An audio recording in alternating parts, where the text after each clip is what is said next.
Praise the Lord. ఈరోజు Bible వాక్యంగా కీర్తనల గ్రంథము 65వ కీర్తన 2వ వచనాన్ని మనము చూసుకుందాం.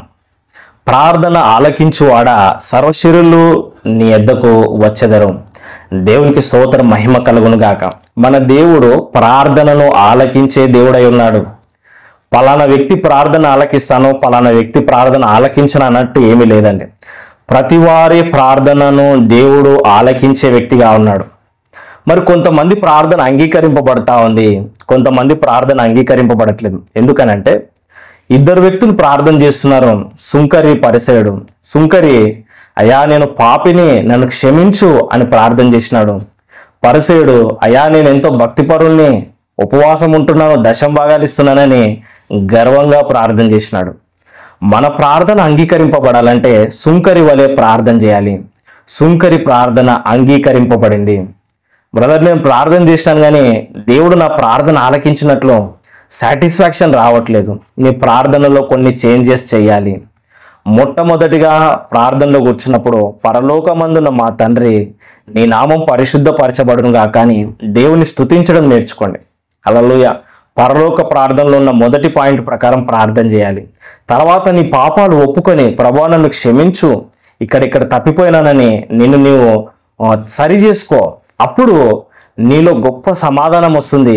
తర్వాత నువ్వు చేసిన ప్రార్థన అంతా దేవుడు ఆలకించినాడన్న నిశ్చయత నీకు కలుగుతుంది. హల్లెలూయా. దేవునికి స్తోత్రం, మహిమ కలుగును గాక. చూడండి, ప్రార్థన ఆలకించువాడా సర్వ శరీరులు నీ యొద్దకు వచ్చెదరు. మన దేవుని దగ్గరికి ఎందుకు వస్తున్నారు? అనేక మంది ఎందుకు ప్రార్థన అవసరత కోరుతున్నారంటే అందరి ప్రార్థన ఆలకించే దేవుడు. అబ్రహాము విశ్వాసంతో ప్రార్థన చేసినప్పుడు దేవుడు ఆలకించినాడు.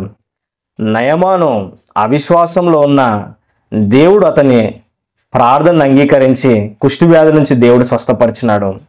ఎలీషా యొక్క ప్రార్థన ద్వారా. దేవునికి స్తోత్రం. నయమానును దేవుడు కనికరించినాడు. సారెపాతు విధవరాలను దేవుడు కనికరించినాడు కదండి.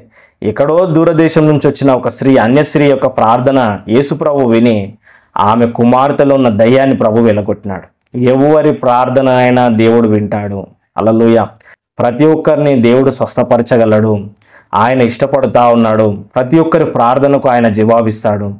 కొర్నేలి అన్యుడే కానీ ఆయన ప్రార్థన దేవుని యొద్దకు చేరింది. హల్లెలూయా. చిన్న ప్రార్థన.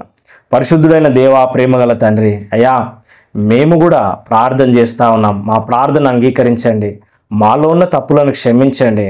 అయ్యా మాకు తగిన సహాయం అందించి స్వస్థపరచుమని, దీవించుమని మా ప్రభువును రక్షకుడైన యేసుక్రీస్తు నామములో ప్రార్థిస్తున్నాను తండ్రి. ఆమెన్. God bless you. నేను ఎలీషా అబ్రహాం. ఈ వీడియోని లైక్ చేయండి, షేర్ చేయండి, సబ్స్క్రైబ్ చేసుకోండి. Thank you.